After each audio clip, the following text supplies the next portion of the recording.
အားလုံးပဲမင်္ဂလာပါဒီနေ့မှာတော့ကြာရှုံးသွားတဲ့နဗီယာတစ်ပါးက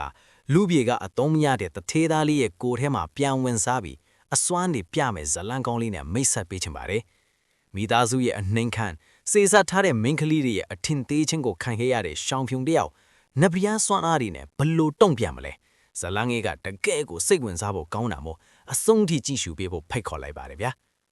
ဇလန်းစာမှာတော့ကဘာကြီးရဲ့အထက်ကောင်းကင်နေရာမှာတကူးကြီးတဲ့ကြင့်ကြံသူတယောက်ဟာနဗီယာအဆင့်ရောက်ဖို့ကောင်းခင်တတာစမ်းသပ်မှုကိုခံယူနေပါတယ်။ပြင်းထန်လာတဲ့လျက်စီးမုန်တိုင်းထံကိုအချင်းချင်းခံစားရပြီးနောက်သူ့ရဲ့ခုခံမှုတွေပြိုလဲသွားခဲ့ပြီးစမ်းသပ်မှုရှုံးနိမ့်ခဲ့ရပါတယ်။နောက်ဆုံးလျက်စီးချက်ကသူ့ကိုကောင်းခင်ကနေမြေပြင်ပေါ်ကိုလွင့်စင်ကျသွားစေခဲ့ပြီးသူ့ရဲ့ဝိညာဉ်ဟာရှောင်းမီသားစုအိမ်တော်ထဲကလူငယ်တယောက်ရဲ့ကိုယ်ထဲကိုရောက်ရှိသွားပါတယ်။အဲ့ဒီအချိန်မှာရှောင်းမီသားစုရဲ့အိမ်တော်ဦးစီးရှောင်းချင်းကတိုက်ပွဲမှာသား၄ယောက်လုံးဆုံးရှုံးသွားရလို့ဝမ်းနဲ့ပူဆွေးနေပါတယ်။အငယ်ဆုံးသားရှောင်းဖွန်ဟာလည်းအသက်မရှိတော့ဘူးလို့တတ်မှတ်ထားခဲ့ရတာပါ။ဒါပေမဲ့ဆွေမျိုးနဲ့နောက်ဆုံးနှုတ်ဆက်ဖို့လူစုနေချိန်မှာမဖြစ်နိုင်တာတခုဖြစ်လာပါတယ်။ရှောင်းဖွန်ရဲ့ခန္ဓာကိုယ်ကလှုပ်ရှားလာပြီးပြန်လဲအသက်ရှင်လာခဲ့ပါတယ်။တကယ်တော့နတ်ဖျားအဆင့်ချင်းချန်တူရဲ့ဝိညာဉ်ဟာရှောင်းဖွန်ရဲ့ကိုယ်ထဲကိုဝင်ရောက်သွားတာပါ။လူတိုင်းကဒါကိုတေလူဖြန်ထလာတယ်ဆိုပြီးထိုက်လန့်တုံ့လုံနေကြပေမဲ့ရှောင်းချင်းကတော့သူသားဖြန်ရှင်လာလို့ဝမ်းသာမဆုံးဖြစ်နေပါတယ်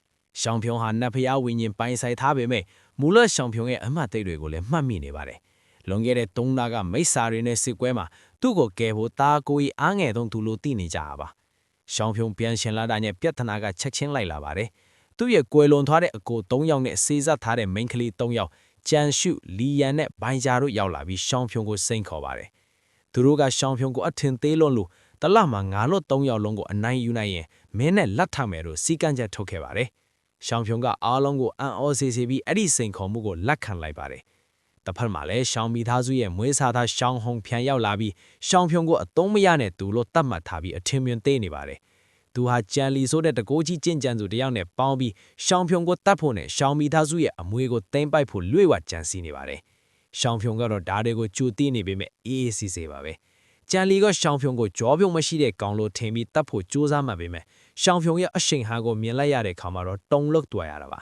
။ရှောင်းချင်းကတော့ရှောင်းဖြုံကိုလိကျင့်ပေးဖို့ဆီယာမရှောင်းအန်ကိုတောင်းဆိုခဲ့ပါတယ်။ဆီယာမရှောင်းအန်ကရှောင်းဖြုံကိုအထင်သေးခဲ့ပေမဲ့ရှောင်းဖြုံကသူ့ရဲ့တိုက်ကွက်တွေကိုအလွယ်တကူခုခံနိုင်နဲ့မြင်လိုက်ရတဲ့ခါမှာတော့အံ့ဩသွားခဲ့ပါတယ်။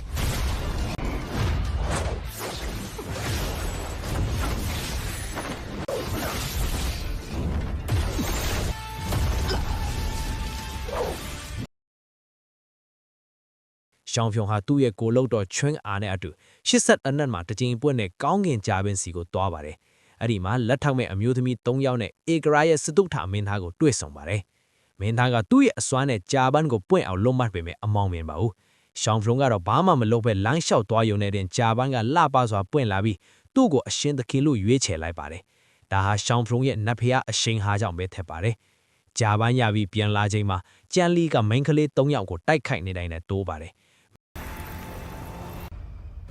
让你的小丫鬟先行逃走。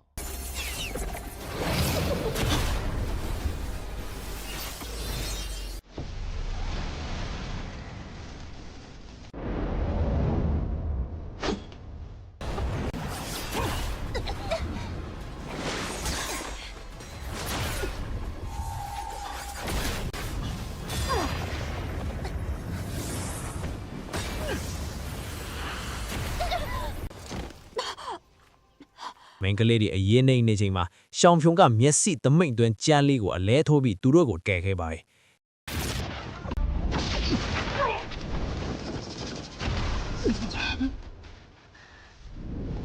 ဒါကိုမြင်လိုက်ကလီယန်ရန်ဟာရှောင်းဖြုံကလူတွေထင်တယ်လို့အသုံးမရသူမဟုတ်ဆိုတာသိသွားပါတော့တယ်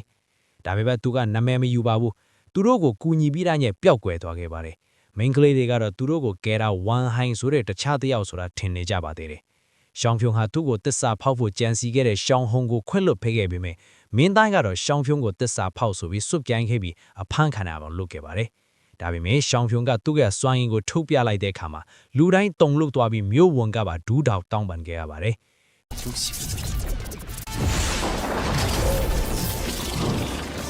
ကြိုင်ွယ်နီးချိန်မှာရှောင်းဖြုံဟာသူ့ရဲ့အစွမ်းရည်ကိုအခရဲဖြုံးထိလိမ့်ချနေပါတယ်။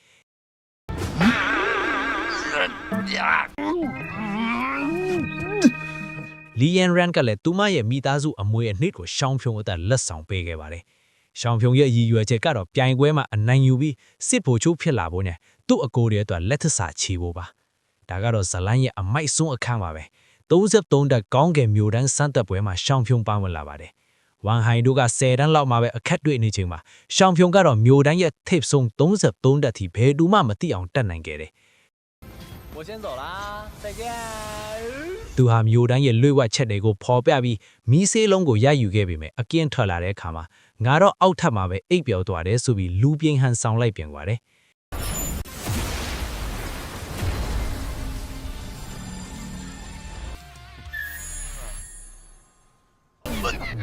3日后便是正式大会，该回去练武了。ရှောင်းဖြုံဟာသူ့ရဲ့ဆီယာမရှောင်းအားနဲ့အတူဆေးလုံးဖော်ဖို့လိုအပ်တဲ့ပစ္စည်းတွေကိုလိုက်ရှာပါတယ်။နဖျားပန်းခူးတဲ့အခါအချင်းချင်းတကယ်ချစ်တဲ့စိတ်ရှိမှပွင့်ပါတယ်။ပန်းကပွင့်သွားတဲ့အတွက်သူတို့နှစ်ယောက်ကြားမှာတန်ရောစင်ရှိတာပေါ်လွင်သွားပါတယ်။ဒါပေမဲ့ရှောင်းဖြုံကအစိတ်တန်းကိုသူ့တယောက်တည်းခံစားပြီးဆီယာမကိုလုံခြုံသွားအောင်ထားခဲ့ပါတယ်။သူဟာလူဆောင်တယောက်လို့ဟန်ဆောင်ပြီးဆီယာမကိုခတ်စိမ့်စိမ့်ဆက်ဆံခဲ့တာကတကယ်ကိုရင်နာစရာကောင်းပါတယ်။နောက်ဆုံးမှာတော့စောင့်မျှော်နေတဲ့ပြိုင်ပွဲကြီးကရောက်လာပါပြီ။ရှောင်းဖြုံဟောအစိတ်တန်းကြောင့်အားနေနေပြီးမှဆီယာမပေးတဲ့ဓာတ်နဲ့ပြိုင်ပတ်အားလုံးကိုအနိုင်ယူပြလိုက်ပါတယ်။သူ့ကိုအမြဲအထင်သေးတဲ့ဝမ်ဟိုင်းကိုအလဲထုတ်လိုက်တဲ့အချိန်မှာပရိသတ်ကြီးအားလုံးဟေးကနေချစ်သွားပါတယ်။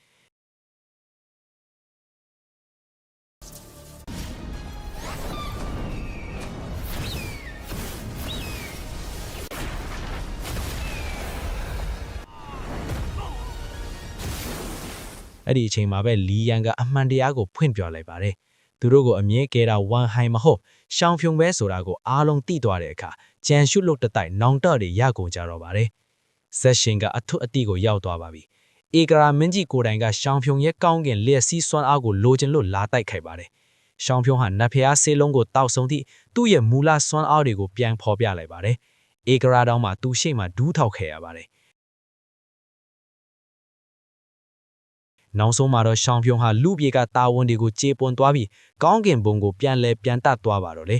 ကျန်ရဲ့စီတို့အားလုံးကတော့သူတို့အထင်သေးခဲ့တဲ့သူဟာကဘာကြီးရဲ့ကဲတင်ရှင်နတ်ဖျားတစ်ပါးမှန်ထိသွားတယ်နဲ့ဇလန်းလေးပြီးဆုံးသွားပါတယ်ဒီ movie recap လေးကိုသဘောကျတယ်ဆိုရင်ကျွန်တော်တို့ရဲ့ Moon Black Movie Recap Channel လေးကိုလည်း subscribe လုပ်ထားပေးအောင်နော်အသက်တွေတင်တိုင်းအမြဲကြည့်လို့ရအောင်လို့ notification ခေါင်းလောင်းလေးကိုလည်းနှိပ်ထားပေးပါ like နဲ့ share လုပ်ပေးဖို့မမေ့နဲ့အောင်နော်